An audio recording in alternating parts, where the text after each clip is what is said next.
I'm the worst at quitting a show right at the end. Yeah. I've seen every Harry Potter, but part 2 of Deathly Hallows. I was watching Reacher. You know Reacher? Yeah. So watching Reacher, and I Yeah. watched season 2, and then I didn't watch the season finale Yeah. because I got bored. Yeah. It's not even bored. It's like I binge it too hard. Yeah. And then the second I something else gets my attention, Totally. I'm like, we're done. And the idea of coming back to something seems like a lot of work. Yeah, it's like a commitment. Yeah. I always think that's so funny too. It's like, oh, I can't watch Netflix right now. It's gonna be 45-minute episode. Yeah. And you go on Reels for an hour and a half, and it's so what true. just happened? So true. Or same with movies. It's I won't watch a movie, but then I'll watch Netflix for a long time. Right. Yeah, I saw some post. It was I have an idea. Let's watch a 10-hour movie together. And the person's like, no. And they're like, what if we watch 45-minute episodes for 10 hours? And they're like, sign me up. I'm in. Yeah. You ever seen White Collar? No. I just finished that. It's financial criminal. Okay. But it's kind of fun. Yeah. Ever seen the Spider-Mans? Yeah. Favorite? Who's the best Spider-Man? You know what I really liked? This might be kind of funny, but the cartoon version, the Into the Spider-Verse or whatever it's called. Yeah. That is a great pick. Yeah, thanks. I didn't think about that. Yeah. I was thinking Garfield, Maguire, Holland. Yeah, I think Maguire probably of the human beings. Right. Yeah. That's the one you grew up with, I'm assuming. Yeah, for sure. Yeah. Yeah, I would get. I'm technically a Tom Holland guy, but the first ever Spider-Man is pretty great. Yeah, agreed. And my dad gets mad at me if I say otherwise. So interesting. I got to pick that one. Yeah, you got to go with the standard. Yeah. Yeah. This is Building the Blueprint, and it's all about education and entertainment. Self-help content is great, but it gets really, really boring. And every single week, I have an important and successful guest. And not only do we shoot the shit, but we have insightful conversations. So you both laugh and learn at the same time. I hope you stick around, because this is Building the Blueprint. Well, Jake, welcome to the podcast. Thank you for having me. For anybody listening, this is going to be a second because he's got a great background. Jake is the founder of SheerID. Correct. A company that went from 0 to 65 million in annual reoccurring revenue, 0 to 190 employees, raised 100 million in funding, and secured huge clients such as Walmart, Amazon, Google, Spotify, Nike, Microsoft, and the list goes on and on. Starting this week, believe it or not, we are lucky enough to have him joining us here at Oregon as a resident entrepreneur at the Lundquist College of Business. And now we get to welcome him to the podcast. Ladies and gentlemen, please welcome Jake Weatherly. Awesome. We have a studio audience in the back, if you can tell. Thanks for having me, Nick. I appreciate it. And all this is true. Yeah. And there's probably more history we could dig into if you wanted to. I was talking recently to my friends about, moving from college students as my guests to professionals as my guests. And they're like, well, what kind of people are you having on? How are you going to get, important, cool, fun people on? I was like, well, let me tell you, we're starting off strong. Nice. I don't know if I can, we're starting off up here. You're setting a high bar now. Fair. I mean, they're much more prolific and larger depending on what KPIs you want to measure folks out there. But I'm pleased to be one of the first. I mean, you've got to be. What percentage of entrepreneurs actually build a business? 50 million. It's plus? True, and a lot of people measure it from how far are you going in terms of funding, how many people, how much revenue. But there are a lot of huge hurdles. There are a lot of sort of measuring sticks or criteria that people use as well. Mm-hmm. I always look at the 0 to 1 as is this going to fly? You also have a $1 to $10 million in revenue. And I'm talking about annual recurring revenue because this is a software company. It's subscription-based, that kind of stuff. Mm-hmm. That 1 to 10 comes with very unique challenges and is its own unique stage. And then it sort of depends on who you talk to. There's a 10 to 30, arguably. Mm-hmm. There's a 30 to 50. And then you can kind of cut those in different ways. But I do truly believe, based on this experience at SheerID, that there are predictable behaviors, predictable challenges, and predictable culture development needs, if you will, with those stages. It also happens that these stages come from the world of venture capital. Yep. And that's the way that they cut things in terms of, startup or even, pre-seed, seed, series A, B, C. And you can talk about it as growth equity is somewhere in the middle, right? We have this thing nailed and we're scaling Mhm. where we have to scale. Yeah. Earlier stage stuff is very, very different. A lot of the Series A stuff, that like 1 to 10, is about establishing product market fit. Like you've nailed the product in theory.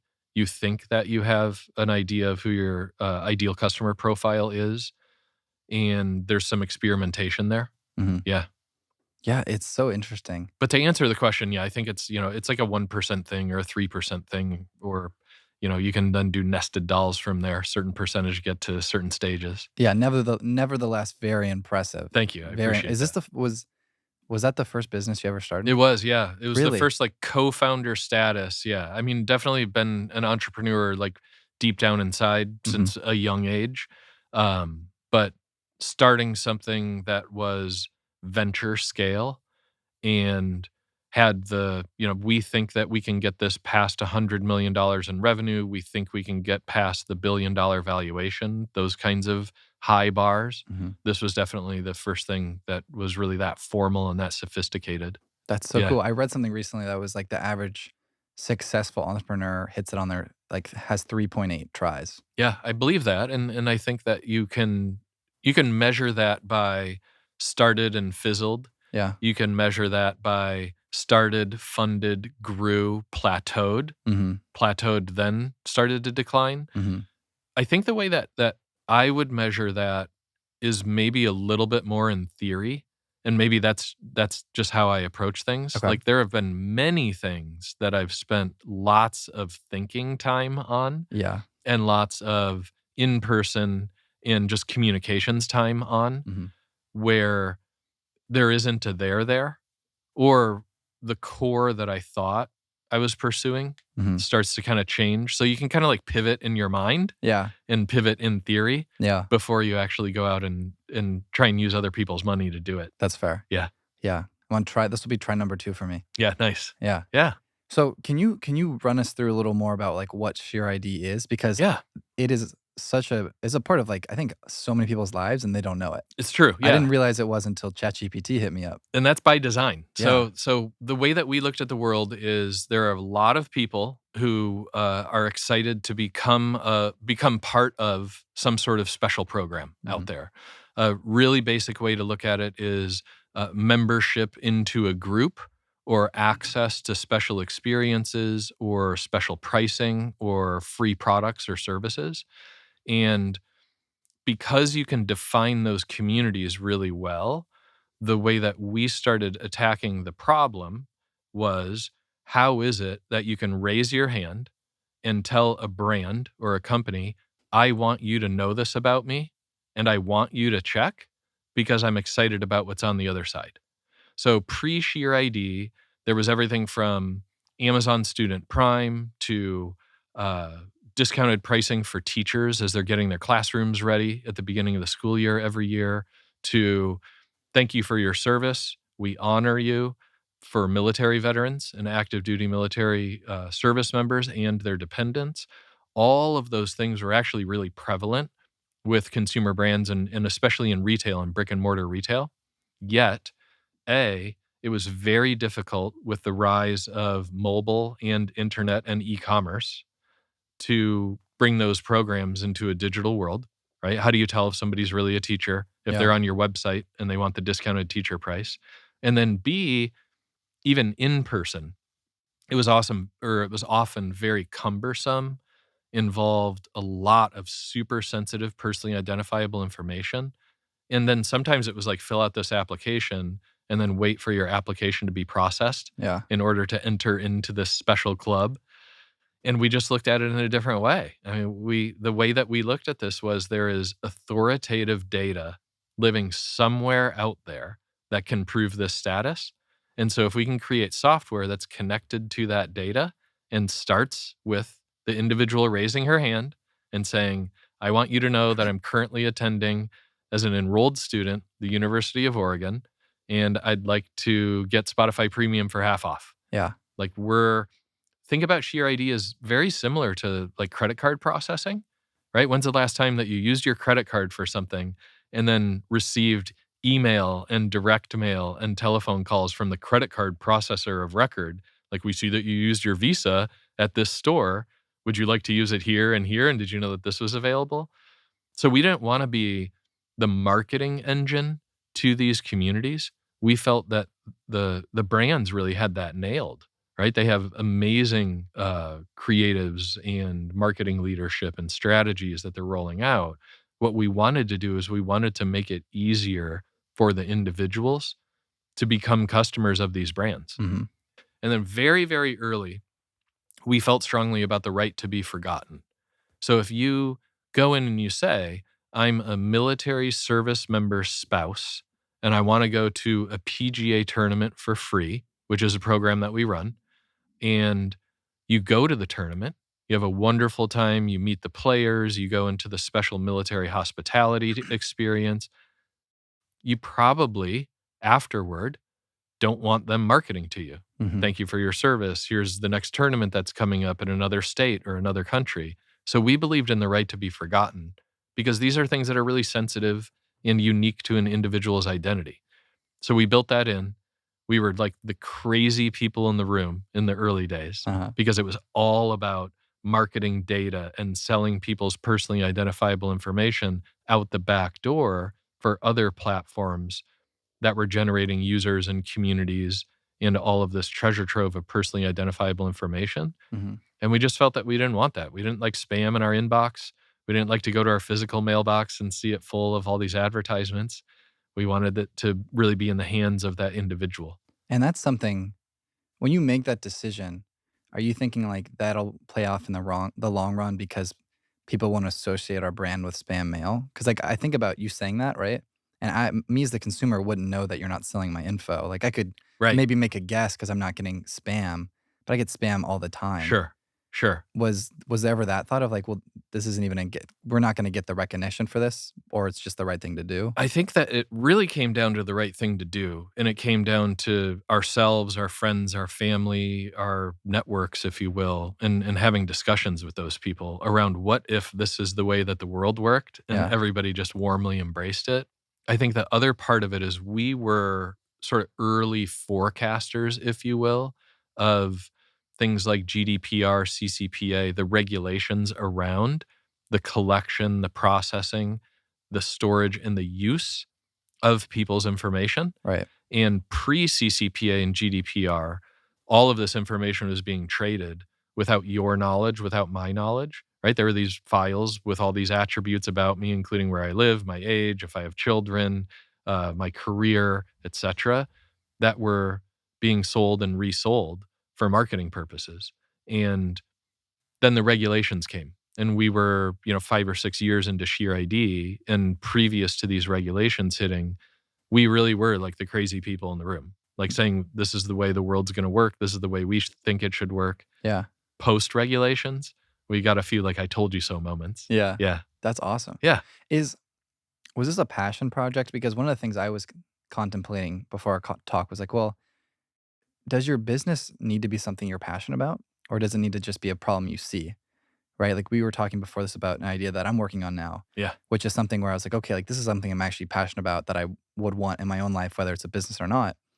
And with the other one, one I've done before, it was like I was kind of on the fence about it. I was like, I kind of like it. I kind of just think it's a good business idea. Yeah. Like, do you think it needs to be a passion?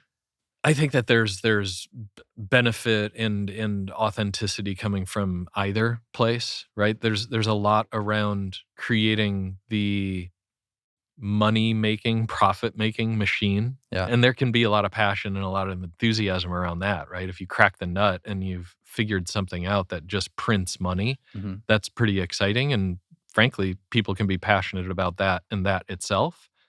For me, the passion really was around solving the problem and solving the problem in an elegant way that had a real measurable impact on people's lives. So there's sort of that definition of passion as Mm. well.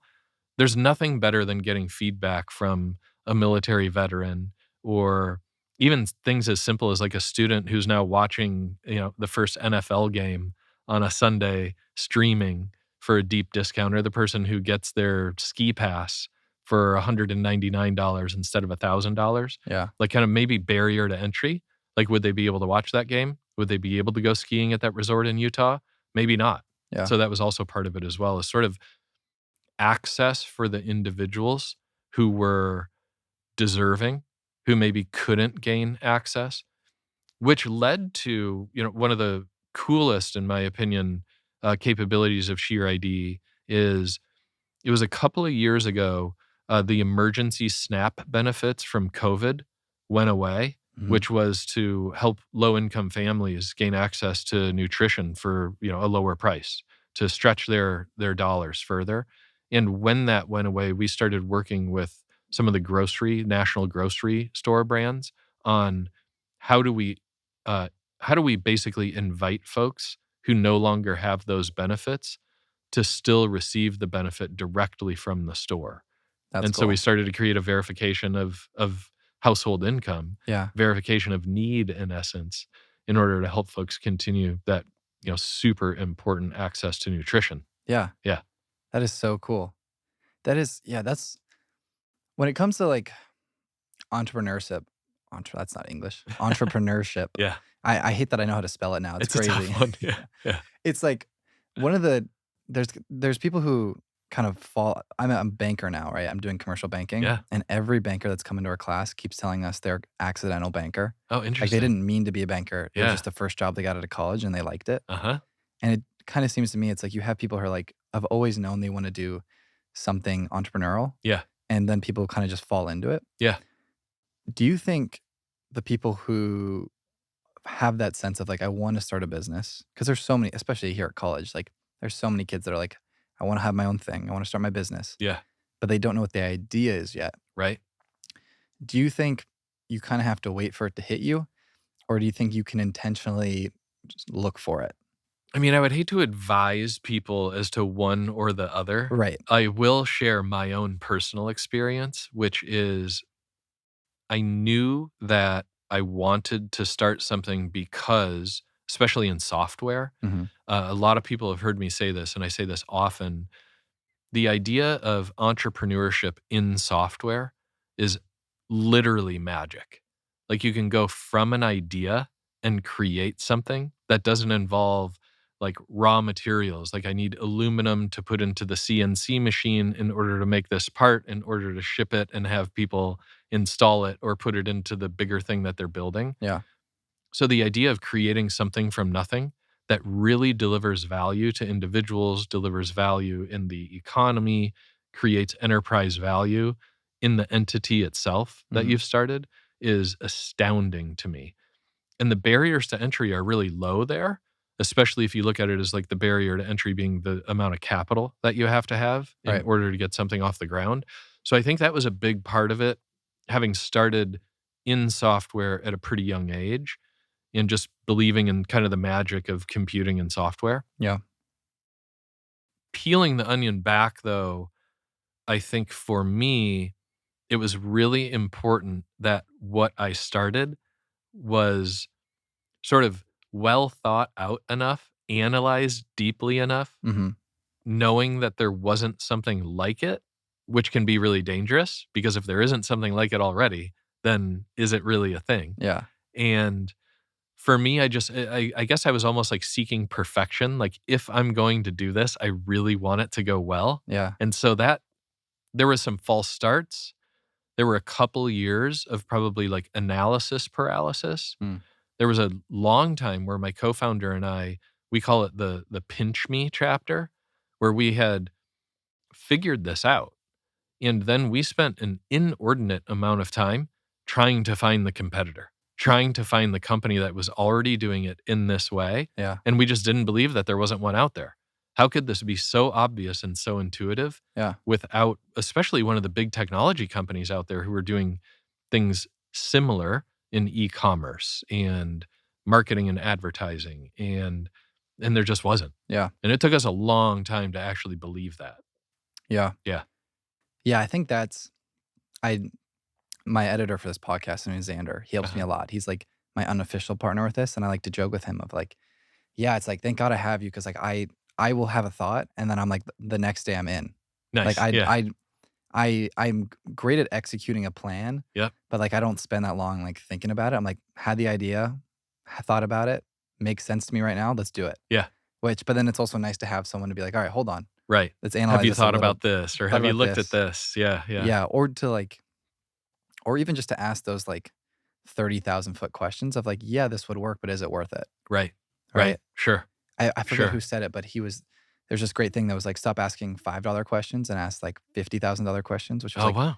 stop asking, hey, should I buy coffee 2 days, 5 days a week instead of 7 days a week and save $10? It's like, no, should I go to college or not? Right. Or it's like, should I take a gap year or not? Yeah. The Or huge things that are like the chapters or the crossroads. yeah, Although if you talk to Warren Buffett, he'd be talking about whether or not to get the Egg McMuffin with cheese or yeah, he has his routine and he yeah, sticks to it. for sure. But seems like a happy billionaire. No doubt. Yeah. He does what he loves. It's interesting. My understanding, at least based on interviews and articles about Warren Buffett and things that he has said, is that what he ended up so focused on being a very competitive person himself Hmm. is that he believed at an early age, at a young age, that the scorecard, sort of the universal scorecard or scoreboard, is money. Mm, And so as a super competitive person who wanted to win, he just subscribed to that. yeah, Like, if this is how society chooses to measure success and winning, I'm going to win. yeah. Yeah. I'm And it reading. wasn't about spending the money or having the money. Yeah, It was about like being the best. it's funny you say that because I'm reading a J.D. Rockefeller book right now. Uh-huh. It's like called The 38 Letters. Okay. So it's 38 letters, like real letters that he wrote to his son. Oh, cool. But it's like him saying things he wouldn't publicly say, and Uh-huh. him kind of like you learn about who he is and what he thinks. And he has a very similar mentality where he's like, look, you know, he talks about this like argument that he got in when he was at church. He was like, yeah, this person came up to me and was like, hey, like, you're a bad person. You have all this money. And he was like, no, I don't have all this money because I love money, right? It's like I have all this money because having money, like he has a whole thing. He's like, I don't have money because I love money. I have money because like I've always wanted it, Uh-huh. and because I can so many doors open my life because of it. And it's Yeah. just interesting to see like those billionaires. It's like Yeah. it's just such a fueling motivator. The Gilded Age is so interesting to me. It's something that I've been spending a lot of time on over the past like 6 months or so, Yeah. because the source for this massive generational wealth is so varied. Hmm. And the timing, I believe so much of entrepreneurship comes down to the fortune of timing. Yeah. Some people call it luck.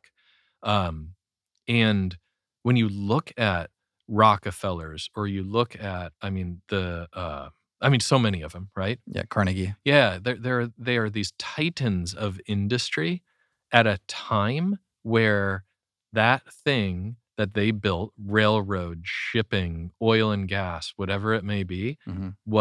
they were literally the pioneers in Yeah. that thing.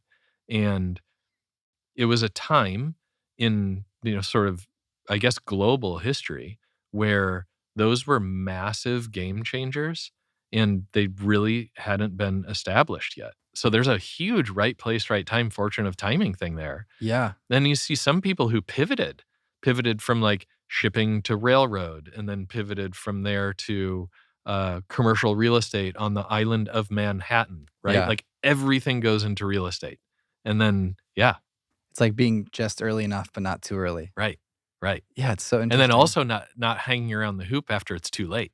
right. Yeah, Yeah. Getting like, out. right. Yeah. Another thing that I thought was interesting, thinking about Warren Buffett and how still working, was one of the things Rockefeller said. He was like, the day I give up my job is the day I choose to die. Yeah, that's really interesting. So our first investor in SheerID, our first angel investor, we met with him every Monday for an hour, sometimes 2 or 3 hours, for more than a decade. And we were his 62nd new venture Hmm. that he invested in as an angel investor. And he was 83 years old, I believe 83, 84 when he passed away. Hmm. And my co-founder and I had met with him that Monday, and he passed away later that week. And that was his whole thing. If anybody accidentally said, meet this person, he's retired, he would instantly jump in and correct them. I will never retire. Wow. Like, retirement is the beginning of the downslide. Yeah. And so I think at least a portion of that with us, because we were his last angel investment, I think at least a portion of that was him being hungry to continue to work with innovative young entrepreneurs solving these problems that Mhm. he had seen solved before in different ways, in some cases the same way, but that whole like, he wanted to always be Stay part of the sharp. journey. Yeah, Yeah. yeah. It's a great mentality too when you get to the sense of like, "Oh, I'm like, this will continue to happen, Mhm. and I'm not trying to get to an end." Yeah, Right? Because then yeah, problems come up and you're like, "Well, no, that's the fun of it." And right. you're like, "No, the problems will happen for the rest of my life." Yeah. It's not like I gotta get through this problem and then I get the money and then I get the fame and then I'm happy. Right, exactly. It's not like a means to an end. It's actually the whole process, and the process is never over. Yeah. The other thing that I wanna say about the question that you asked earlier about entrepreneurship, you wanna do it. Is your job to, like, seek out the idea? Mhm. Is it to wait until you have that light bulb moment and the idea originates from you? Is it about the passion around solving a problem? Is it around the passion around wanting means? Um One of the things that I've found pretty consistently is that it's rare to meet someone, regardless of background, age, etc. Maybe this is specific to the US, maybe it's specific to sort of Western world. I'm not exactly sure, but I'll talk US. It's very rare to meet someone here who, when they find out that I'm a founder and that I started something, they don't very quickly share, "Oh, I've had this idea forever." Mm. Or, "Oh, I've always thought that I should invent this and bring it to market." It's ubiquitous. I almost believe that it may be like a core part of the American dream, Yeah. and the difference between entrepreneurs and sort of the rest of folks is entrepreneurs just pursue it. Yeah. And that's why, like, the whole, like, fail fast and iterate and pivot and all of those things, that's why they're talked about so often, Mhm. because it isn't necessarily a direct line from the thing that you've always dreamed about bringing to market or inventing, or the problem that you've always been so annoyed by that you think you have a solution for. It's not a direct line always to that being the company or the company's product. That can be the first chapter in that journey. Yeah. And then there are tons of fallacies, right? Like, I wanna set my own hours, and I wanna work for myself, and I wanna be my own boss, and those kinds of things. Yeah. Like, that is just not part of it. Yeah. Like, if you wanna set your own hours to the tune of, like, 120 to 200 hours a week, if you wanna be your own boss while you're reporting to a board of directors and having conversations with customers who are having problems with your product, Yeah. all And of those sticking your things, neck on the line. for sure. Yeah. Yeah. Yeah, I mean, it's not about being right, it's about being willing to pivot, right? Yeah, yeah, and it's And about being willing to actually embrace the adventure yeah. and embrace the idea that everything on the horizon you're going to be wrong about, you're not going to know about, you're going to reflect on and realize that you would have done it differently. Mhm. It's all that all the time. Yeah. Yeah. That's great. Very few people talk about it in past tense. Mhm. It's sort of this thing I'm gonna get to for so many people. Right. Like, someday I'm going to. And then there's also a lot of, and this is, like, mileage varies, right? Everybody's a totally different person, and everybody has totally different characteristics, but there's also a, I think, kind of sad aspect that I see a pattern in with folks with this if only, Yeah. or like an if then. Like, if this happens or when this happens, then finally I'm going to. Yeah. And I don't know what it is, if it's like an actual, like, character flaw or if it's, like, in the DNA, Mhm. but for some reason, the folks who I know who've really done it and gotten after it and risen to the challenge and kept going in the darkest of times, they're almost, I don't know, they're, like, ignorant Practically delusional. of those kinds. Yeah, yeah. Like, I think a lot of what happened at SheerID, especially in the early days, was based on ignorance. Yeah. Like, I did not know how hard it was gonna be. I did not know that there were gonna be these massive barriers. I did not know what I didn't know, and had I think that I probably wouldn't have even pursued it in the first place, Yeah. or I would have folded up and taken my ball and gone home really early. Yeah. Be So that idea of not knowing how hard it's gonna be actually is one of the best parts. yeah, Because be even when it's super hard, then you don't even know it's hard. well, it's like be wise enough to know how hard it's gonna be and delusional enough to do it anyway. Totally. Yeah, good call. And it's funny when you said that thing about the being a founder, Mhm. I was thinking, I was like, "Oh my gosh, I've had that same experience with the book Mhm. of, oh my, I'm gonna write. I've always wanted to write a book, Mhm. or I'm planning on writing a book." Mhm. And but I haven't actually. I think I've only other authors I've actually met are my parents, Yeah. Yeah. right? How many of them have put pen to paper? Yeah. And there also is there's like the dreamer mentality, which I don't want to put anybody down about. I think that like having dreams fuels us. But the dreamer mentality where the itch is scratched just by talking about it Yes. versus the dreamer mentality who then goes to pen to paper, Yep. right? Or putting words on the page or even having the conversations with people in order to start forming the team. Mhm. Whatever it is that's actually a step forward, there's a huge difference and it turns out that it's a smaller percentage of people who pursue it. Yeah. Yeah. Yeah. The more I relate this back to the gym a lot, Yeah. because I for like 4 years, I was like trying to get into the gym and Yeah. I just wasn't doing it. Yep. But it was like I realized reflecting back, like now I don't think about the gym when I'm not in the gym, but I Mhm. go to the gym 5 times a week. Mhm. And before it was I'm thinking about the gym all the time, Yeah. like all day, every day, but I'm going to the gym once a week, Yeah. right? Yeah. And it's like it's when I was thinking about this idea for the app that we're building, one of the first things I started doing, I was like imagining me on these big podcasts talking about like, so like you started $1 billion thing. I heard, Zuckerberg offered you how much money? Yeah. And I caught myself. I was like, what are you doing? Like Right. that's not the point. Right. That's not like, but like that's the dopamine hit. And you're like, oh, I'm Sure. good. I got it. And it's fine. I mean, finding a balance there. That's why I'm saying, like, dare to dream Yeah. and dream big, right? Like, small dreams probably aren't that healthy. Yeah.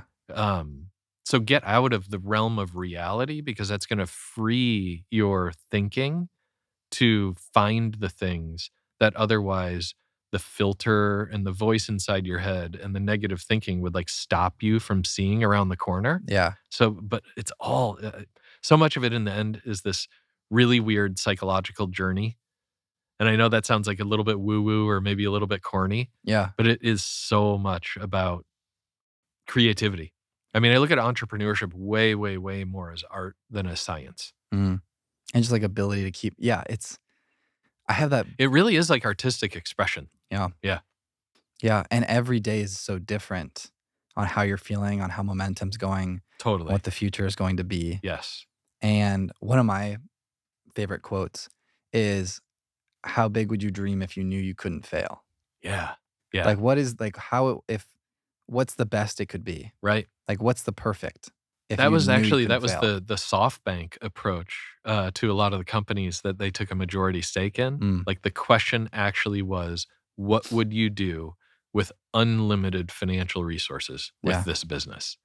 And it was an exercise that wasn't that common for folks to do when they're, like, in the trenches. Mhm. And so it would bring them out to, well, actually, the big picture vision is this. And with endless resources to fuel us toward that vision, some of that limited thinking gets out of the equation. Yeah. Now, whether or not that actually was achieved, again, mileage varies, but Yeah. yeah. One of I got in a debate about this on a different podcast earlier this week, Mhm. and it was this distinction between got like goals Mhm. and the deadlines you set. Mhm. And we were having a debate about the argument of Elon Musk's whole thing of like give yourself a week and you'll get it done in a week. Give yourself a year and you'll get it done in a year. Yeah. Versus the argument of you think you can start this, like you're overly optimistic and it's going to take you longer than you think. Yeah. Right. Because one of Yeah. my whole things was like, well, with getting in perfect shape, like most people in January are like, okay, I'm going to get perfect abs by Right. July. And it's like, Number of gym memberships that are new in right. January. And Yeah. you're like, well, no, the reality is it's going to take you till next July if you actually want to get abs, Mhm. or with a business or with a podcast, right? But then there's also the angle of, well, no, if I set an early deadline, I'm going to work harder and maybe get where do you what do you think Agreed. about that? So I think that this is another place where there's a balance, because if you set unrealistic expectations and you come up short, that can be really deflating Yeah. and defeating. If you set more comfortable and padded expectations, then it can cause a lack of drive. So realistic, achievable, but very aspirational. I would look at like those three characteristics as it relates to measurable objectives and milestones on the way. Mhm. So enough thought to know that it's possible, right? We can use six pack abs as an example. Yeah. It is possible, right? We've all seen them before, Yeah. and we know that the times that we've seen them, they probably didn't exist at some point either, Yeah. right? And then enough research to understand the achievability of the timeline, Mhm. and then cut that down. Mm. Yeah, I think the because I do think that there's this drive, like, I wanna do it better and faster. I think that's really healthy, yeah. but if you're unrealistic, like, "I wanna do it better and faster. In fact, I'm gonna do it in 6 days." Yeah. Like, you're gonna let yourself down. Yeah. Then if you don't hit the goal, then are you gonna keep trying? Mhm. Yeah. A I lot of this, again, depends on the individual's sort of character and, drive and those kinds of things. I think the key thing there that you said that I wasn't thinking about was the research part, Mhm. was the problem is you should set ambitious goals, but comparatively, Yeah. right? Yeah. Where it's like you could say with the business where it's like, "Yo, I'm gonna have a successful business Mhm. and it's gonna work out great and I'm gonna do it on my first try." It's like, "Well, great, that's an ambitious goal," but the reality is it takes most people 4 tries. So it's like maybe aim for 2, Yeah. right? Or Yeah. it takes most people I think it's like 18 months to get six-pack abs. So it's like, "All right, I'm gonna aim for 14 or Yep. 12." Fair. And Um, the other thing I think on the research side and really understanding how do I set this goal for myself mhm. that I find to be extremely helpful is go talk to people who've done it and go talk to people who help people do it. Yeah. Like, you can generally find someone who either as a living or as a, like, beyond hobby, like, passion, do, like, coach or, instruct or I mean, you brought up Musk, right? One of the things that he did from the outside looking in is he set these, some would argue, unrealistic, unattainable goals and timelines, Mhm. right? Maybe attainable goals, but timelines that were, like, wildly, wildly unrealistic. Mhm. But he didn't then go off on his own and start to take the baby steps toward that big outcome. He went out and he hired the best rocket scientists. He hired the best mathematicians. Like, I think one of the things that he's excellent at is bringing not just the best leaders to his respective companies, but bringing all of the best. Mm. And that's really hard to do without, like, a big pile of money, right? Without massive resources. Yeah. And he was also able to attract that. Yeah. Yeah. Or great networks. Right. Right. Definitely. Yeah. I mean, Yeah. that's the thing, right? If you think about a team, if you can put the very best people into the right seats on the bus, that team in combination can accomplish amazing things far beyond each individual's potential, Yeah. because you spark that team dynamic and everybody's truly up leveling one another, supporting one another, helping dust them off when they fall down. Like, there are, like, things that can be achieved that seem humanly impossible. Right. Yeah. And when everyone's doing the thing that they're best at Yeah. and filling the holes that other people need filled. Right. Yeah. Right. Yeah. One of the things I look at there when you start to think about leadership and assembling a team, I always do a very simple inventory myself and with others, where you just literally do a column A, column B. Column A is everything I enjoy doing, everything that I'm energized about doing. I'm gonna, like, keep going until it's done and it's done super, super well. Mhm. Now, here are the things that I really honestly don't like doing. These are the things that I procrastinate on. They're the things that even when I'm, like, fully immersed in them, it, like, doesn't feel good. I Yeah. don't actually enjoy it. I may have imposter syndrome when I jump into the project because I don't think I'm the right person or I don't think I know how to do it. I'm worried about the output and the quality and the outcome. Mhm. Do that super simple inventory. Things I like to do, things I don't like to do. Yeah. And then find people whose the items in your B column are in their A column. Yeah. It's actually really that simple. Yeah. That's how you assemble a team.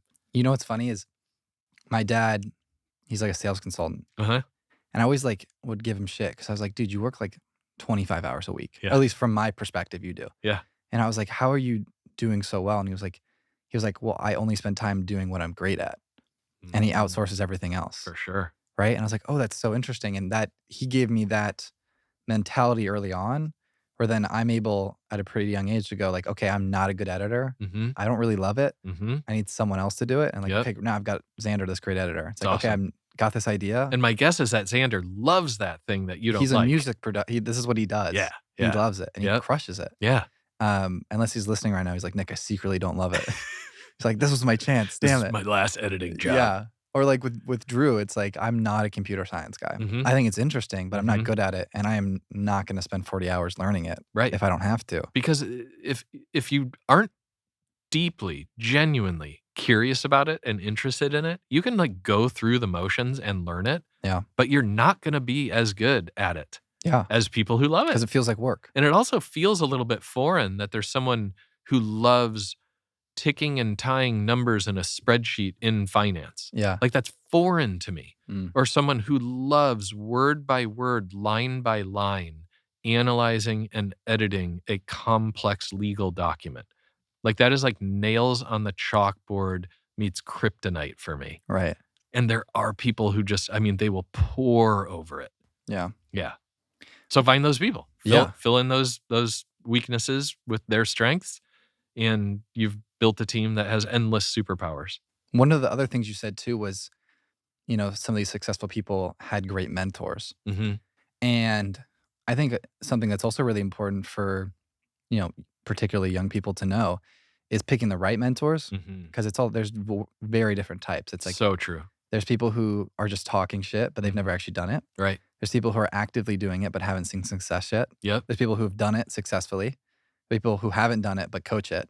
Mm-hmm. And then the best people are actually you or, okay, I've done it successfully and I coach it. Yeah, fair. Right? Yeah. And I think it's really easy to get caught up in what do my peers think? What does my uncle think? What does this person on the news think? But it's like, if this person doesn't have what you want, don't listen to what they say. It's so true. And I think that there are a lot of people, sadly, who are out there saying, I coach this or I'm an advisor for that. Yeah. And they enjoy that being their persona, right? And they enjoy building that reputation. Yeah. But it's not necessarily coming from a place of experience. It may be coming from a place of passion and authenticity, but it's not necessarily going to be the fit if you're going big, right? It might be a really good fit for getting you like started up, for sparking the energy and the enthusiasm.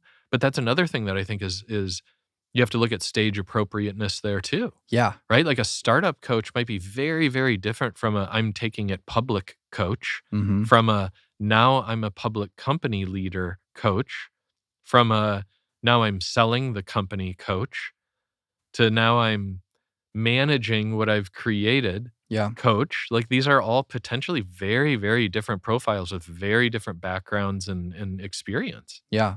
And I also like to say that too for like people who consume my content where it's like, look, I give advice and I have things to offer, but also like I'm not the best coach for everyone at all. Fair. Right? It's like I have a niche and there's still something to learn. Yep. And you also just might think I'm entertaining. Yeah.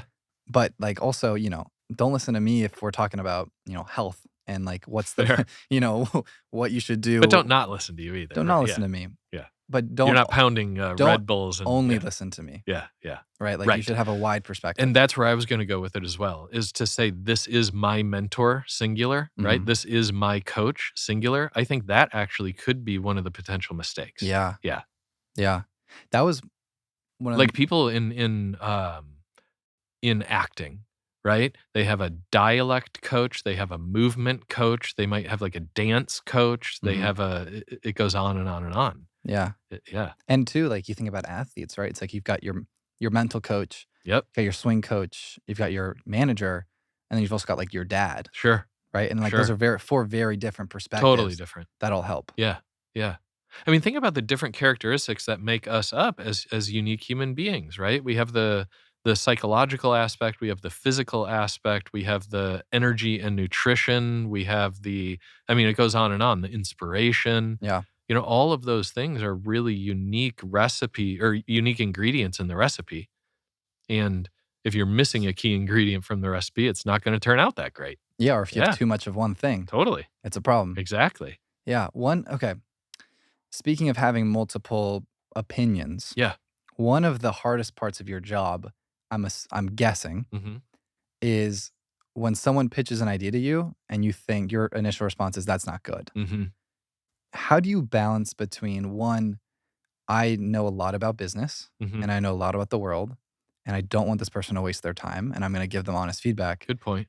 versus two, maybe I just don't get it Yeah. and I don't want to shut down the next Facebook. Right. It's a really good question. And one of the places where I've gone with that is in some of the areas where I've heard and watched really good advisors, investors, potential executive hires, et cetera, where they go, which is there are reasons for your skepticism generally. If you're that person who's perceiving this idea that way, Hmm. the worst thing to do, in my opinion, would be to just skip right to the punchline, which is, I don't think that's a good idea. I don't think anybody would use that. I don't think people will pay for it. It's already been done. Those kinds of answers. Hmm. I think the very best thing that you can do is you can try and get to the source. Why is it that that's my gut reaction? Or why is it that that's my early conclusion? Meaning, what are the things that I don't think are feasible or possible or aren't the right direction or perspective on this thing? And actually ask those questions. Right? It's like sort of transparency into the the factors that are being weighed in your kind of quick processing to conclusion, like reverse engineer that. Yeah. Like, do you think that there are a lot of people who would use that? Help me understand who those people are. Yeah. Do they already use something that's similar? If yes, what are the differences? Um, yeah. And that's, Do you think that that's going to be expensive or inexpensive to get off the ground and reach critical mass with? yeah. Right? I mean, think of some of these questions from, we'll just go back to Musk when he started, like, we're going to build rocket ships. They're going to be a lot cheaper. They're going to be reusable. And we're going to get all these commercial space flights as our revenue stream. Mhm. Think about the questions that, like, the 30, 40-year NASA veteran was asking him. Think about the questions that the rocket engine engineer was asking. Yeah. And maybe many of those questions did not have an answer. That's the other part of it.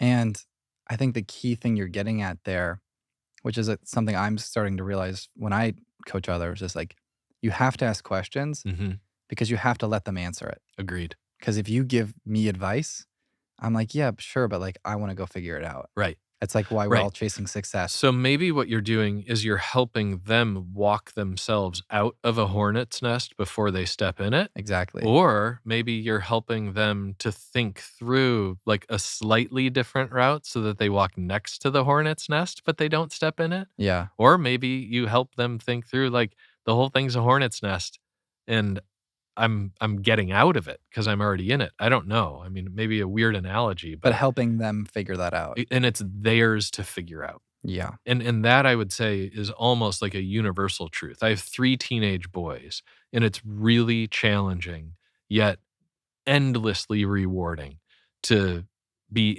immersed in this super confusing, all these chemicals flowing through the brain teenage life. Yeah. And one thing that I found is if I say it, if I say, "This is how it works," if this is my opinion, like, it generally is gonna get some pushback. Yeah. If not, automatically go into, "I'm gonna prove them wrong," Hmm. versus kind of walking them through some of the structured thinking or mindset to really have those questions feel like their own questions Yeah. and really start to think through, what would they think if I did this? How would this affect me if I chose that? Yeah, and if blatant advice worked, we would have, hypothetically speaking, we would Yeah, have the perfect blueprint for life already. totally.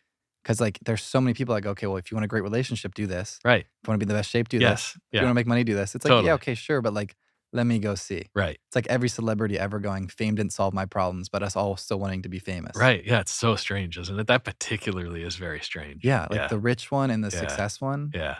Yeah. And, once I have a beautiful wife Yeah. and you're like, my life is perfect. And you're like, Right. well, maybe not. More There's money, more to it. problems. Yeah. Yeah, there's more to right. it. Yeah. And I think that's the thing, right? It's the classic, grass always looks greener on the other side, and maybe there's some greenness, but you also have to look on your side and find the greenness. yeah, Yeah. I mean, think about it this way. Like, if we could just be told through concrete advice, don't do this, don't do that. I mean, we'd be an AI that's being prompted, right. Yeah. right? And the prompts are sending us down the path and generating the outcomes and the content. Right. And it's just not how we work. Yeah. Life would be more boring that way. Yeah, agreed. Yeah. Agreed. I mean, the adventures and the unpredictability. Mm-hmm. And I think the other thing, kind of pulling this thread a little bit further around what are the characteristics around entrepreneurs, what are the characteristics around successful entrepreneurs, however you want to define that. I do think that some of what I was calling ignorance actually is not just risk tolerance, but excitement about risk. Yes. Yeah. Yeah. Yeah. One of my biggest biggest values and mental frameworks is do as much as possible, Mm-hmm. like good and bad. Mm-hmm. Because like my thought is like, well, no matter what happens, I'm still like, what's gonna be fun was that I did it. Yeah.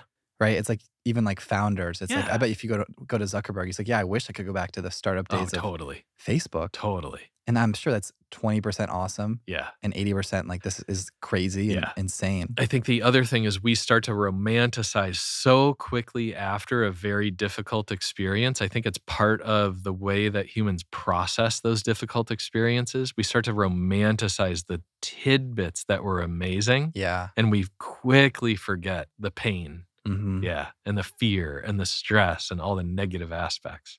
Yeah. That's one of, what's funny is like as simple as it is, that's running has done a great job humbling me. Yeah. I'll I'm bet. getting back into running Yeah. and I'll be like, I'll try it. Like my goal is like, I'll go for 4-mile runs and I Mhm. get to mile 2 and I'm like, I want to die. Yeah. I'll Like this is bet. the worst thing ever. Yeah. And then I'll finish my run. And like right now I'm sitting with you. I'm like, I could go for a 4-mile run right now. I'd kill it. Yeah. But when I get to mile 2, it's like, this is the worst thing ever. Right. And while you're thinking about how awesome that 4-mile run would be right as soon as we wrap this up, Right. what you're not thinking about is the 2-mile pain. Yeah. Yeah. Or when I'm thinking I'm going to wake up at 6 a.m. and go to the gym. Yeah. Or I'm going to think I'm going to start this business. Yep. Or I'm going to do whatever else. Yep. It's, what I think what's really helpful is putting yourself in a ton of those experiences Mm-hmm. so that like, even though I am delusional, even though I'm delusional, I'm going to do it anyway. Mm-hmm. I still know it's coming. Yeah. And I know like I can get through it. And you also know that either while you're doing it or when you're done or both, like you're all in. Yes. It's not, I think the hardest part about the gym is getting to the gym. Yeah. And that's something that I think, people can exercise their emotions and their analytical intelligence. You can work through not allowing these false barriers to entry to pop up one after the other, stacking up so high that they become a wall. Mm-hmm. Like you can just work through it. Yeah. Yeah. Absolutely. One of my favorite things about this podcast is getting to like kind of, without saying it, like pitch my own life philosophies Uh-huh. and then just see what people say. Yeah. Good call. And then being like, okay, like, oh, I'm onto something here. Yeah. Or, oh, maybe I should rethink that. Right. Totally. It's always fun. Yeah. What's And it's not set in stone, right? Oh, no. Like this is my opinion on this right now without further information yeah. or with the experience that's built up from, the beginning to now. And that's the best And part of tomorrow they could be totally well, different. that's the best part about being 21 Yeah, is no one expects me to have it figured out, for sure. right? So I get to ask dumb questions Yeah, without feeling bad about it. yeah, It's the best part about networking at this age too when you're a college student yeah. is I'm like, yeah, I'm not worried about saying something that doesn't sound professional. Talk about a superpower. Like, just starting with, "I'm a student I'm a at," like, student. that all of a sudden you have a totally different audience than you would have if, you know, "I'm an SDR at fill in the blank company," like, instantly shut down. Yeah. Yeah. That title is so powerful. Mhm. You know what's funny too? I was messing around on LinkedIn and I was on like BlackRock and all these crazy VC firms. I was Yeah. like, went to their like leadership team and I'd look them names up on LinkedIn and be like 300 connections, no profile pic. Yeah. And I was thinking to myself, I haven't done it yet, but I was thinking to myself, like, okay, I wonder how easy it is to actually get in touch with that person. Yeah. That seem Yeah. untouchable, Right. right? It's Yep. like Jake from SheerID. There's no way you can meet that person. You're like, oh wait, I just walked into Lillis and there he is. Yeah, totally. Right? It's another interesting aspect of being a student Yeah. is Agreed. you have a farther reach than you think. It's true, and you can play the Kevin Bacon game without knowing Kevin Bacon, one-on-one. Yeah. Yeah. Yeah. What's what's the best beer brand and why? Like go-to beer. Beck's, because I spent time in Bremen, Germany as an exchange student in high school, and Yeah. it was kind of my first foray into beer. Yeah. That's a great answer. Thanks. That's much better than Coors. Yeah, thanks. That's much better than just going, yeah, I like Coors. Yeah, you got me beat. I don't There's, like, this familiarity, like some of those early things that you do, like, it can be everything from, like, toothpaste to deodorant to shampoo, like, the consumer products. I mean, that's why youth marketing works. Yeah. Yeah. Yeah, that's a good point. Yeah, I don't have a cool story like that. I think maybe like Miller, Yeah, fair. something easy. So I'm not a beer drinker. One thing that I do like that maybe the only direct, replacement in terms of, like, the whole NA world, which I think is so cool that that's a whole category and that it's growing so quickly. Mhm. I'll say 2 actually. NA Corona Yep. is, I mean, it's like drinking a Corona I agree. without the negative side effects. Right. And the other one is NA Guinness. No way. Solid Guinness experience. They have NA Guinness. That's Yes. good. Yes. I thought you were gonna say Heineken. It's pretty good. No, Heineken has, there's something missing. You know what's funny? Yeah. One of my best friends, they have an annual Christmas party Mhm. and there's an open bar. Mhm. And this year we were there and his older brother had like 4 Heinekens. And then he went back to the bar and he went to, he was drinking his fourth and we're like, it's non-alcoholic, right? And he was livid. He was like, they've been serving me 4 non-alcoholics. So he goes back to the bar and he's like kind of like has an attitude and a little loud. And I'm like, sir, you're cut off. And he's like, I'm sober right He's now. getting belligerent on He's like, NA they're like, Heinekens. you're hammered, you're done. And he was so mad. It was so Awesome. funny. Wow. But that's crazy. I did not know they had non-alcoholic Guinness. Yeah, it's good. I gotta try that. Yeah, it's in a can, and it has that special can with a little thing in it so that The it ball pours in it. properly. Yeah, yeah, exactly. Yeah. Yeah. Huh. That's good to know. Yeah. That's so cool. Well, one of the other things I was thinking about as I was thinking about, like I wasn't 30 seconds ago. As I think right now. You know, it's funny. There's I went dormant, and now I'm back. like 5 phrases that I say all the time that I have to Uh-huh. mentally catch myself. It's Oh, like, interesting. I was thinking about, that's so interesting. That cool. I say cool a lot. Uh-huh. Like I have to catch myself because the conversations, the flow are so similar. Yeah, yeah. The same verbiage comes up. I had one of those that I wasn't aware of.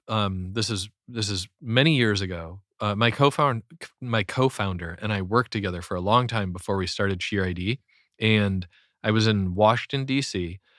Presenting on stage as part of a panel. Pretty young. I mean, I was in I think like my late 20s, early 30s, so it was very intimidating, and it was live streamed globally, full lights, cameras, pretty big audience. And we were at this event together. And before I went on stage, I asked him, I said, is there anything that I say that's like kind of annoying or like the repetitive thing that I use to fill in the blanks? Mhm. And he said, you know what? You say really, really a lot. And I was like, okay, cool. Thank you. And I went up on stage and like 30 seconds into talking, I said, and I really, really, and I paused and I just looked at him like icy stare. Yeah. And then I kept going. Like, damn it, he was right. Damn it. Damn Yeah. it. Yeah. It's just like, it just happens. It just, you get stuck in it. Yeah. Yeah. It's true. I mean, you get to listen to yourself and watch yourself a lot, Yeah. right? And not all of us do. So you get And to dissect this stuff and start to find the yeah, and it's patterns a lot terrible more. at Yeah. first, and then you get I'll more bet. used to it. Yeah. You're like, "This is the worst thing." Like, you see yours I'll be on because I have 2, like, TikTok and Instagram accounts, right? It's like Mhm. the professional and my personal one. Mhm. And I'll be on my personal one, and then I pop up, and I'm like, "I've never swiped faster." I'm like, "Oh my gosh." Like you're in your own feed I'm like and you're in the wrong I'm in mode. bed, it's 11 Yeah. PM, I'm watching memes, and Yeah. then my face pops up, it's like, "Here's a networking tip," and I'm like, "Oh my gosh, not what I need right now." It's like intrusive. Yeah, it's like, what is happening? You know what's funny too is now I'll be at, like, the bars here, and Mhm. people come up to me like, "You're the LinkedIn guy." Oh, that's cool. I'm the LinkedIn guy. Get it Wow. all the time. That's really cool. Yeah, but it's like, it's just crazy. Like, I It's was not cool if you didn't wanna be, no, I love it. but I think you wanted to be, right? I did Okay. wanna be. It's cool, but Alright. it's surreal because it's like this thing is the internet doesn't really seem real half the time, Agreed. 80% of the time. Yeah, I sometimes feel like I'm an audience member sort of watching something unfold. Right. Yeah. And so, like, I have all this material online, Uh-huh. but it doesn't really feel real. Uh-huh. And, like, I was at Max's a few weeks ago, and I'm in the bathroom. This guy goes, do you have a podcast?" I'm like, "Maybe." I'm internet famous. I'm like, but it's like, that's not a real thing. How did you see that? Like, how'd you get into my account?" That's pretty cool. And yeah, it's a crazy aspect of Yeah. all of this. Yeah. Um, but one other thing I was gonna say before we wrap up was you were talking about you going on stage Mhm. and how it's kind of intimidating. Mhm. And one of my mental frameworks or just personality traits that I think helps me is I don't really get intimidated by the big brand name. Yeah. Like, I'm like 100% respectful of, like, Jake is a badass. Jake has done these cool things. But my first thought isn't like, "Oh shit, like Right, I'm Jake's coming," nervous. Yeah, or "Jake's sure. better than me," or this or that. Sure. And I think part of that mentality comes from knowing a lot of the success is like, this person wasn't that much smarter than me or that much better than me. It was like, no, they just tried something, put in the effort, and it worked out. Yep. And I'm like, well, I can do that. Yep. Right. And so, like, I think that's part of my That's really it. I mean, you just have to grind. yeah. It's really that simple. Like, you can't do anything part way. Yeah. Yeah. Jake, thank you for coming on the Oh, show. it's my pleasure. I'm so Also, glad my to have the little brother's name opportunity. is Jake. Oh, cool. Wow. Yeah. Good name. Before we get out of here, Yeah. would you mind telling us one of your favorite stories? One of my favorite stories. Yeah. Yes. I will tell you. I'm gonna tell you an early career story. Please. And it's about actually somewhat what we were talking about, which is like have the courage and just be yourself and don't be afraid to ask and be curious. So I remember I sat down at my first like sort of official real software job, and I was doing technical support for a software company. And this is going to date me, but it was right around the rise of Windows 95, Okay. which simultaneously came the rise of what was called the Wave keyboard. And the Wave keyboard was designed to prevent carpal tunnel syndrome. So it was this really interesting design where like your hands are sort of facing forward a little bit more, and it was sort of 3D instead of flat. And I sit down at my workstation and there's this amazing new, up and comer keyboard. And it's kind of exciting. You have the best tools, the new tools. And I sat there for probably 30 days, maybe 30% as productive as I normally would be, because everything was like keyed entry on the incident that you were working on and the solution and all of Yeah. these things. And it was so painful, but I just didn't have the courage to be like this special snowflake, right? Like I'm the only guy who's not going to have the Wave keyboard. I should be appreciative of this. I should learn how to use it. Finally, I mustered up the courage and I went into my manager's office. He's like, "How's everything going?" I said, "Really good, except this Wave keyboard thing." And I remember like putting my hands like this, and he's like, "Oh, you want a regular keyboard?" I'm like, "Yeah, that would be great." And he chuckled and he got up and he said, "Why didn't you say something before?" And he opens the closet door behind his desk and there's this stack of regular keyboards in the closet. Oh And he my. just hands me one. I sit down, I'm like 100% productive, super comfortable. I've used that one a lot because at SheerID, I started something called the 45 at 45, which was every single new team member on their 45th day, Mhm. I spent 45 minutes one-on-one with them. Oh, And I would use that as the example. Like, this is your time, no filter. I want you to tell me everything that's not working, that seems weird, vocabulary that we use that doesn't make sense to the rest of the world. Do you have a Windows computer and you're a Mac person, or vice versa? So, like, do you have the Wave keyboard? And I would get stuff like, thank you so much for this opportunity. I really haven't had the courage to say it, but I can't do the stand-up desk thing. yeah. Or, why do we use this software and it seems like it's underutilized, where I was before we used this software instead. And these were like massive, massive unlocks to keep accelerating and keep using really good tools and really good equipment in order for everybody to get their stuff done. That's a great piece of advice. And Thanks. those people that are new have a fresh set of eyes. And it's really about having the courage. Yeah. And oftentimes I think you have to give somebody the platform to have the courage. Yeah. You have to encourage courage. Yeah, you gotta make it easy. Yeah. You gotta give them a reason to do it. Yeah. And no penalty. Right. Like, say anything. I'm just Jake. Like, you could put CEO in my title or whatever it is. But right now, I'm just listening to you. Tell me what sucks. Yeah. Yeah. Amazing. Yeah. Jake, Thank you. thank you for coming on. This has been awesome. It's my pleasure. Thank you everyone for listening. Until next time. Thanks for having me.